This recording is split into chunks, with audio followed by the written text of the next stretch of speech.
Você que entrou agora, está no livro de 2 Crônicas, capítulo 32. Quero ser bem breve nas minhas palavras esta noite. Pelo menos eu vou tentar ser breve. Hoje pela manhã nós tivemos nossa escola dominical online. E eu falei para os irmãos, Caleb, eu pretendo não passar de meia hora. Passar de meia hora depois quase da 1.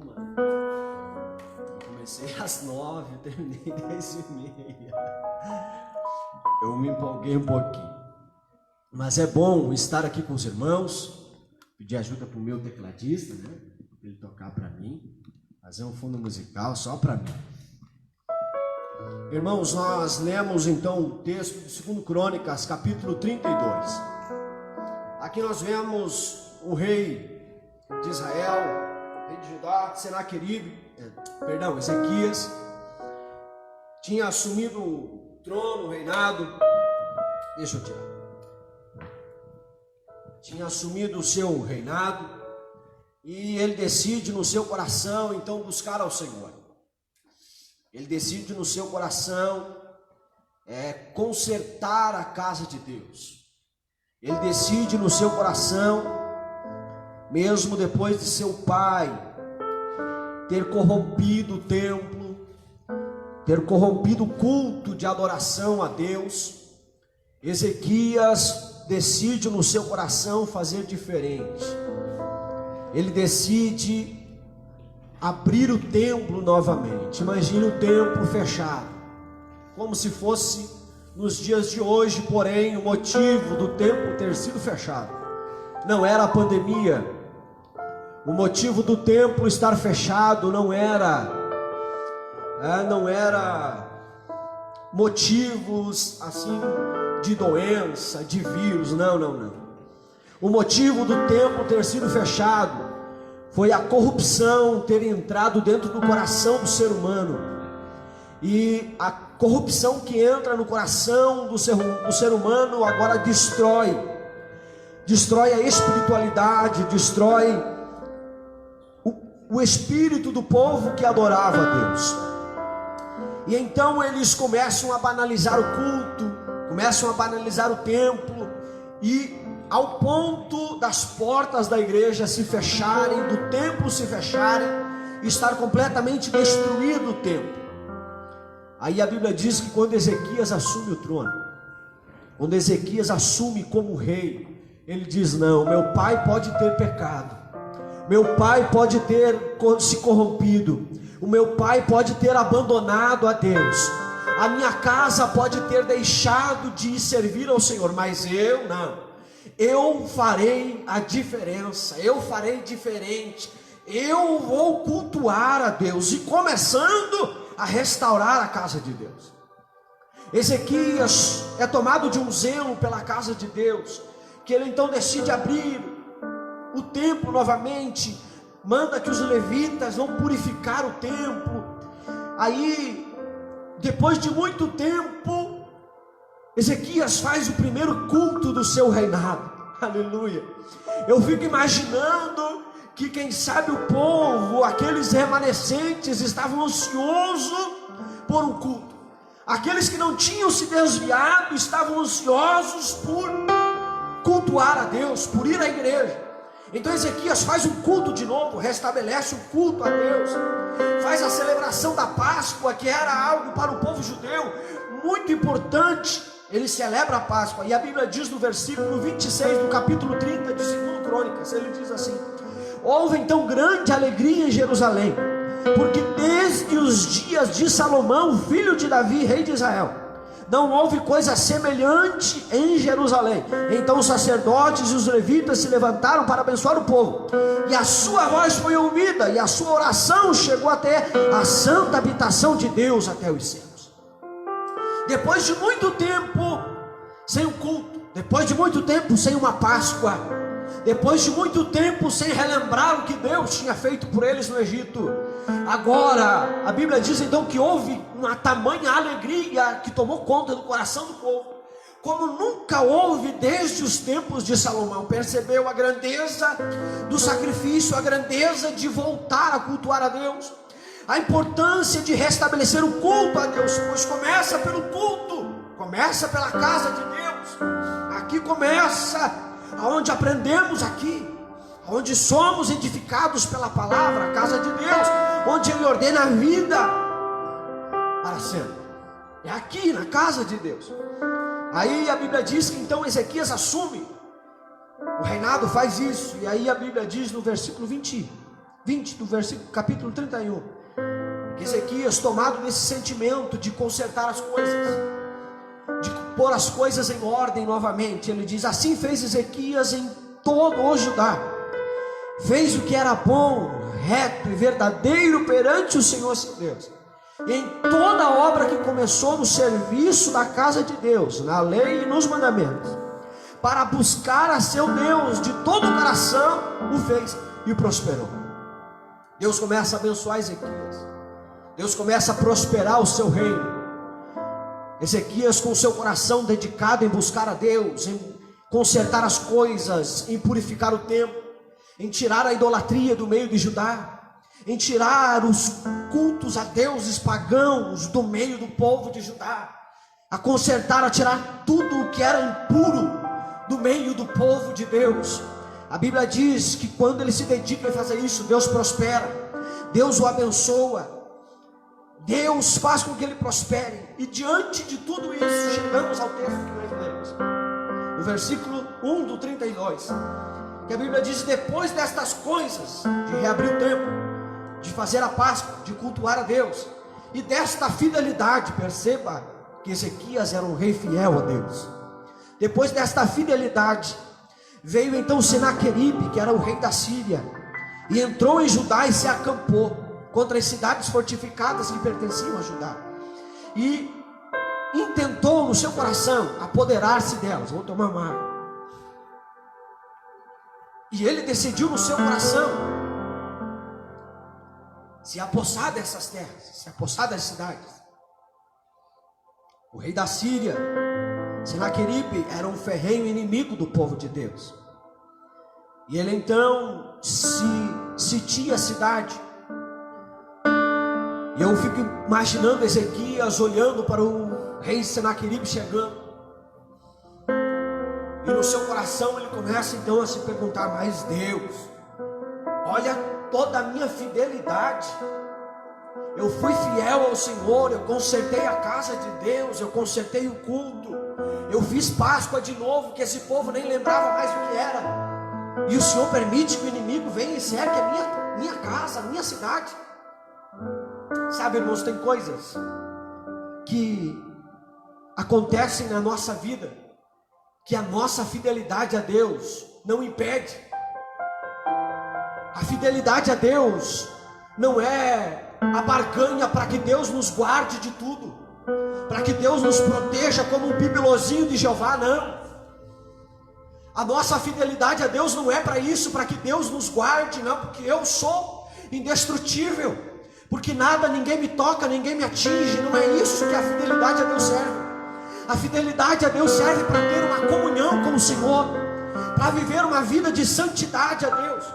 Ou seja, a fidelidade do rei não impediu que o inimigo cercasse a cidade, que o inimigo viesse tentar contra a cidade. Mas tem um porém: não é porque a fidelidade não permite que o inimigo cerque, que ser infiel vai resolver. Quando nós decidimos ser fiéis a Deus, por mais que o inimigo se aproxime, há uma grande diferença: é que a fidelidade faz com que Deus esteja próximo de nós. E quando Deus está próximo de nós, aí o negócio é diferente. E nesse texto nós vamos ver que aí Ezequias vê então Senaqueribe, que vinha e que estava decidido a pelejar contra Jerusalém. Ele decide então, de acordo com a turma dele, com os príncipes, com os conselheiros, com os guerreiros, com os homens valentes, tapar as fontes das águas que havia fora da cidade. Fora de Judá havia muitas fontes de água potável, que alimentava que servia para fazer isso, para matar a sede, do lado de fora da cidade. Perceba a estratégia de guerra de Ezequias, que é muito linda e extraordinária, que tem-nos uma lição muito importante. Ezequias estava se protegendo de Senaqueribe, que estava tentando invadir a cidade. Senaqueribe tinha cercado a cidade do lado de fora. E aonde estavam as fontes? Do lado de fora. Ou seja, o que o povo iria fazer, o povo de Senaqueribe iria fazer do lado de fora? Tomar água, se alimentar, se hidratar. Ou seja, essas fontes que estavam do lado de fora da cidade, elas iriam fortalecer o inimigo de Judá. Elas estavam fortalecendo o inimigo de Ezequias. E às vezes tem coisas que a gente deixa do lado de fora. Não tem problema em ter as fontes do lado de fora. O problema é quando o inimigo vem e cerca, e se ele encontra água, ele se torna forte e resistente. Você que nos acompanha em casa, com certeza nos cultos já ouviu a história do pastor, que ele conta dos dois galos, não é? Do galo branco e do galo laranja, né? Já ouviu a história, né? Do galo branco e do galo laranja. Já ouviu ou não ouviu? Já. Os que estão aqui já ouviram a história do galo branco e do galo laranja, né? Era um dos galos, o galo laranja era muito bravo. Aí o pai dele sai viajar e deixa os galos para que ele cuide. Aí só que tinha que alimentar o galo laranja de luvas. Estou certo, né, pastor? De luva. Tinha que alimentar o galo laranja de luva. Aí ele disse, não, esse galo não, de luva, imagina. Aí foi, o galo quase arrancou a mão dele fora. Aí disse, não, esse galo vai ver. Deixou o galo passando fome, não deu comida para o galo. E a comida que era para o laranja dava em dobro para o branco, alimentou o branco. Ficou quantos dias, pastor, assim? Uma semana, só água, o galo laranja. Estava mímico, quase morrendo. E o galo branco forte. Ele pegou o galo branco e soltou dentro da gaiola do laranja. E o galo branco quase matou o galo laranja. Aí quando estava quase morto, o pastor resgata então o galo laranja. Meio desmaiado, vai embaixo da torneira, coloca água na cabeça do galo, não vive, não morre, senão meu pai me mata daí agora. Aí ele, com o galo agora nos braços, fraquinho, ele coloca na gaiola, e o galo que era bem forte, valentão, fica bem mansinho. E o pai dele volta, e ele decide então desfilar com o galo laranja na frente do pai dele, no braço assim. Que era, nem o pai dele não pegava, porque o galo laranja só pegava com luva, porque era muito bravo. Qual é a lição que tiramos disso? Aquilo que nós alimentamos é o que fica mais forte. Se você alimenta a carne, ela fica mais forte. Se você alimenta o espírito, ele fica mais forte.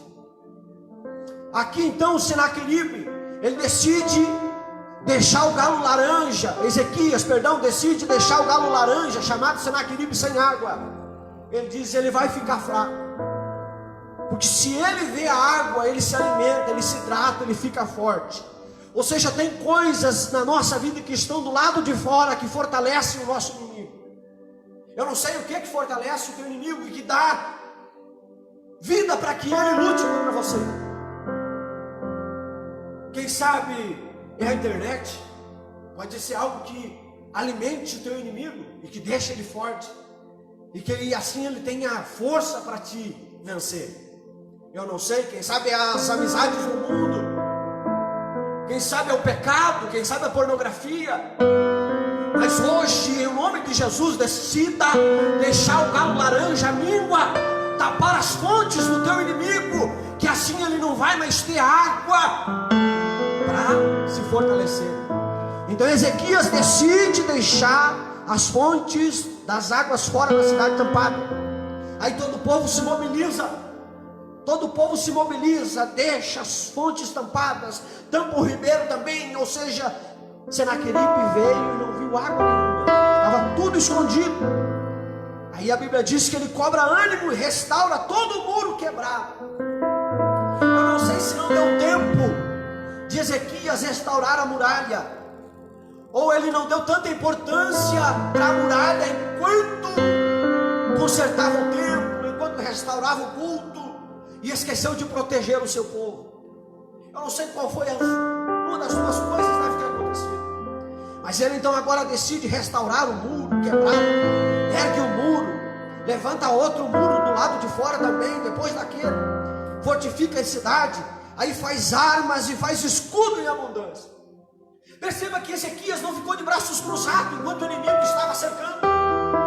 Ele não ficou esperando o inimigo. Agora lascou, agora não tem mais jeito, agora morreu, agora vamos recomeçar a vida de novo. Não, ele se moveu, ele se mobilizou, ele juntou o povo, cobrou ânimo, restaurou as coisas. Ei, irmão, nesse meio de pandemia, cobre ânimo, pelo amor de Deus, restaure as coisas quebradas, não deixe com que o inimigo se fortaleça contra você. Nesse tempo agora é tempo de nós restaurarmos a nossa proteção, nos fortificarmos em Deus, nos armarmos com armas de ataque, armas de defesa, como igreja de Cristo. Preste atenção, nós precisamos estar armados. Aí ele põe os oficiais de guerra sobre o povo, reúne todo mundo na praça, e aí ele faz um discurso animador para o povo, e ele diz: sede fortes e corajosos, não temais, nem vos assusteis por causa do rei da Síria, nem por causa de toda a multidão que está com ele. Quem estava com Senaqueribe não era um soldado, não era 10 mil soldados, Carlos, era uma multidão de soldados, era uma galera que estava com ele.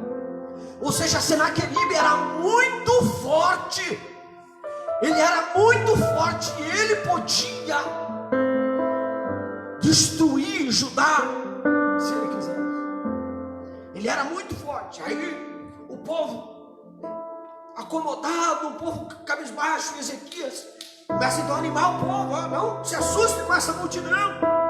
Aí ele dá uma palavra para o povo, que ele diz: tem uma multidão aí com Senaqueribe, mas com a gente, nós não precisamos da multidão.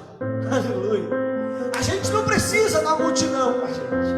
A gente tem um só conosco que é maior do que toda essa multidão que está com Senaqueribe. Você que está em casa, está assustado, né? Está apavorado. Fica calmo, tem uma palavra de Deus para você. Quem está com você é muito maior do que a multidão de inimigos que você possa ter. E quem está conosco é muito maior. Você precisa saber quem está com você no meio dessa crise. Você precisa saber quem está com você. Ou a gente sabe, David, nesses dias agora, quantos casos do Covid-19 aumentou por dia? Quantas mortes tivemos? Quantas internações? Quantos foram curados?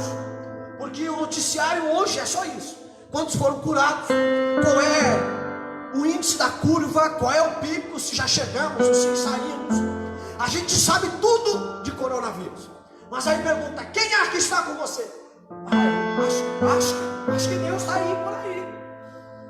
A gente sabe tudo do que acontece no mundo, mas a gente não sabe que Deus está conosco. Porque se a gente soubesse que Deus estava conosco, nós não estávamos tão apavorados como estamos. Porque embora a multidão esteja com Senaqueribe, com o inimigo, haja todo um plano e forças malignas por trás de tudo isso, forças políticas, enfim, um monte de coisas. A gente sabe de tudo isso, mas a gente precisa saber em primeiro lugar que quem está conosco é maior do que tudo. É maior do que coronavírus, é maior do que todas as coisas, é maior que o governo, é maior que o mundo, é o nosso Deus. Você precisa saber quem está com você. Aí Senaqueribe, Ezequias, ele diz: com ele está o braço de carne. O braço de carne dele é poderoso, o exército dele é numeroso, é gigante. Mas ele diz: não, pode o braço dele até ser forte. Ezequias tinha essa convicção no seu coração, irmão. Você em casa precisa ter essa convicção, a certeza de que quem está com você é é o Senhor nosso Deus. Que Senaqueribe pode ser grande, pode ser invencível aos olhos desse mundo, mas para o nosso Deus é aquele que nos ajuda. Olha só, Ezequias diz: com ele está o braço da carne, mas conosco o Senhor nosso Deus, para nos ajudar e para guerrear nossas guerras. Está preocupado em se defender, irmão? À toa. Há um Deus nos céus que cuida da gente. Há um Deus no céu que cuida da tua casa, que cuida da tua família, que cuida dos teus filhos, que cuida dos teus pais. E esse Deus é aquele que guerreia nossas guerras. É o Senhor dos exércitos todo-poderoso. Oh, aleluia! E Ele está conosco. Aí o povo cobra ânimo com as palavras de Ezequias. Eles se animam, eles acreditam na palavra do seu rei. Eles se animam. Aí Senaqueribe volta a afrontar Ezequias. Só que agora ele traz uma afronta diferente. Até antes aqui, Senaqueribe cercou, mas agora ele afronta. Não só Ezequias, mas ele afronta o Deus de Ezequias. Manda uma carta dizendo: quem é o Deus que está com você e não vai livrar das minhas mãos? Nenhum Deus livrou, e vocês também não. Aí agora Ezequias não tem mais saída agora. As muralhas eu já fiz, tudo que tinha nesse meio para fazer eu já fiz. Eu fiz arma, eu fiz escudo para se defender, eu animei o povo, eu tapei as fontes que fortaleciam o inimigo do lado de fora. Mas agora, chama o profeta, vem Isaías, o profeta. E aí, eu acho lindo o versículo 20 do capítulo 32, que ele diz assim: porém, o rei Ezequias e Isaías o profeta, filho de Amós, oraram ao Senhor por causa disso e clamaram ao céu. Aleluia. Aqui está a resposta para todos os nossos dilemas.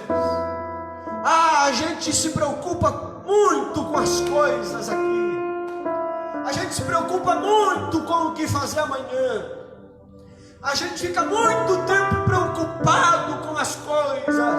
E aí Ezequias entende algo, ele diz: não, o que eu tinha para fazer aqui eu já fiz e não deu resultado. Senaqueribe continua aí do lado de fora afrontando, continua aí fora e está intimidando muita gente, está botando muitos para correr, está fazendo com que muitos desistam, com que muitos se cansem. Sabe, parece muito com o que a gente vive hoje.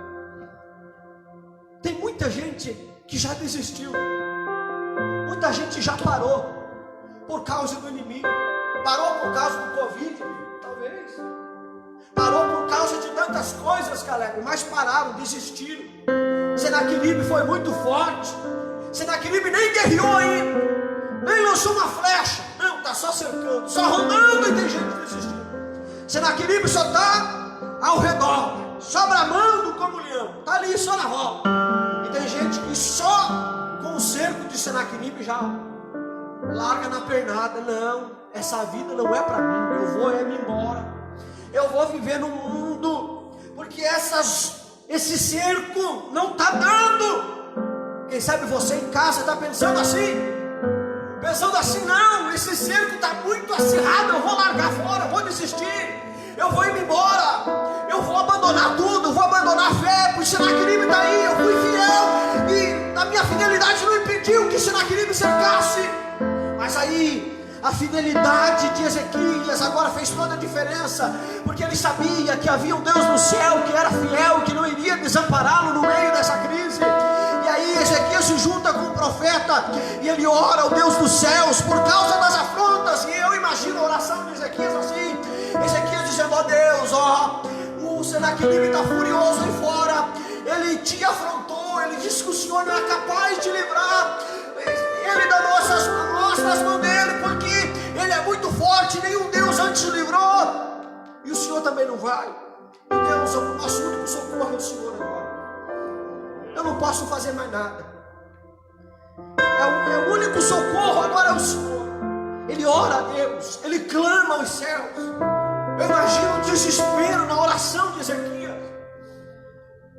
Sabe, aquele desespero, aquele clamor. Que orar é uma coisa, clamar é outra. Clamar é de uma forma muito mais intensa. É clamar como é um grito da alma expressado no choro, com grito, com gemido. Sabe? Não sei se você já viu, mas quando algum parente seu está, né, no leito de enfermidade, e a nossa oração é diferente, né? Quando algum parente está no leito de enfermidade e a gente sabe que a coisa está feia, a nossa oração é diferente. Não é uma oração, é um clamor da alma, é um gemido da alma. E isso moveu os céus. O gemido e o clamor de Ezequias e de Isaías moveu os céus. E aí eu acho lindo o versículo 21, que eles oram, eles clamam a Deus. E depois da oração, depois do clamor, a Bíblia diz: então o Senhor enviou um anjo que destruiu todos os homens valentes, os chefes e os príncipes no arraial do rei da Síria. E este, com o rosto coberto de vergonha, voltou para a sua terra. Sabe quem fez isso? Não foi o exército de Ezequias, não. Sabe quem fez isso? Foi Deus, foi o Senhor. Mas por que Deus fez isso? Porque Ezequias orou, porque Ezequias clamou a Deus, porque Ezequias rogou aos céus. Está difícil, irmão, eu sei. Quem sabe foi o desemprego, não é?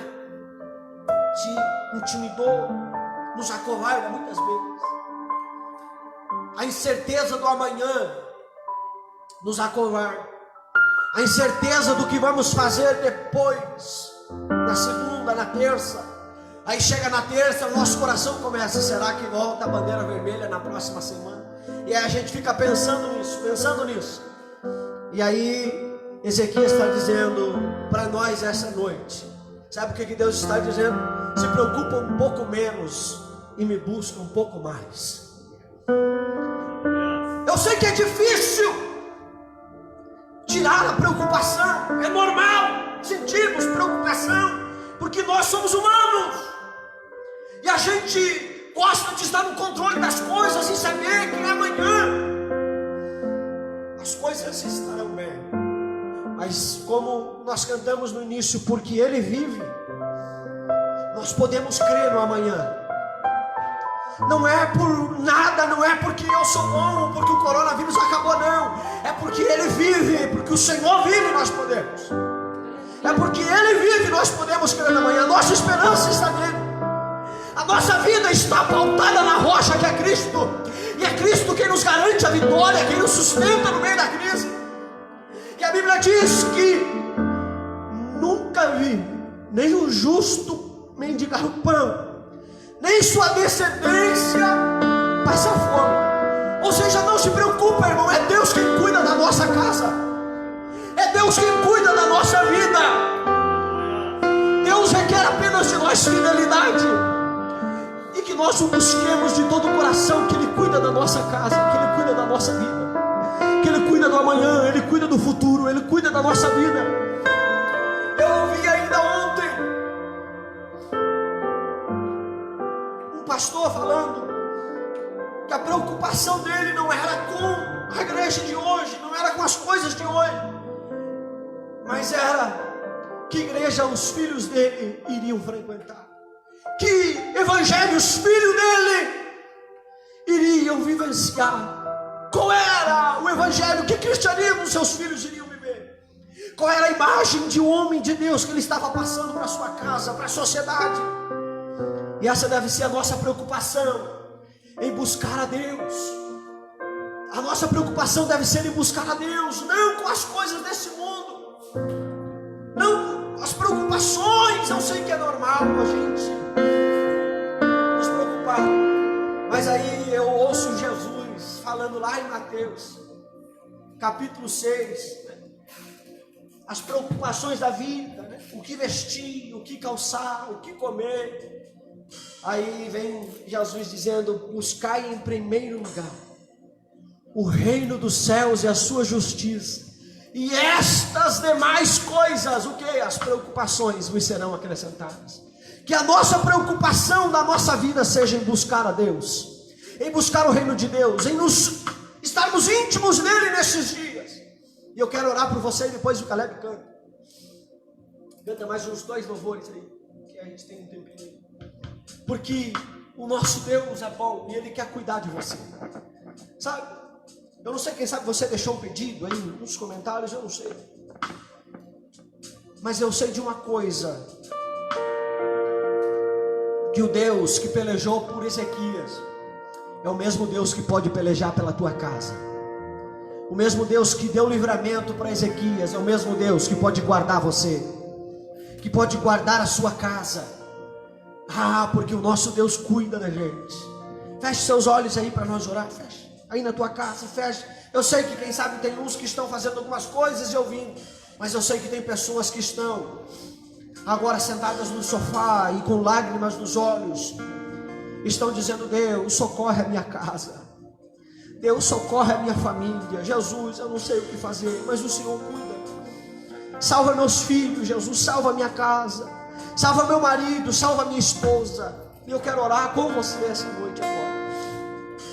Jesus, eu te louvo essa noite, eu te agradeço pela tua palavra, e que o Senhor é um Deus que cuida da gente, que o Senhor é um Deus que guarda a gente e que protege dos nossos inimigos. Espírito Santo, quem sabe os inimigos dos nossos irmãos, muitos deles, quem sabe o inimigo deles são eles mesmos. Não conseguem vencer a própria carne, não conseguem vencer o diabo, a tentação, o pecado. Mas Senhor, eu quero te pedir ao Senhor agora: Tu és aquele que manda anjos para guardar, Tu és aquele que manda anjos para dar livramento. Espírito Santo de Deus, em o nome de Jesus Cristo, entra nesse lar agora. Esse lar que quem sabe o diabo já armou tudo, já planejou como separar, já planejou como que vai acontecer o adultério, como vai acontecer a traição. Mas em o nome de Jesus Cristo, manda anjos agora que desfazem esses laços, em o nome de Jesus. Pai, manda anjos cuidar dos filhos dos nossos irmãos. Quem sabe há filhos desviados, filhos de crentes, Senhor, que o Teu Espírito convença-os do pecado, da justiça, do juízo, e eles retornem para a casa do Pai, retornem para a casa do Poder. Pai, em nome de Jesus, dá livramento para os nossos irmãos que estão em casa, Senhor, que estão cultuando em casa, que estão orando, que estão clamando ao Senhor, que estão pedindo ao Senhor socorro dos céus, e que se o Senhor não socorrer, eles não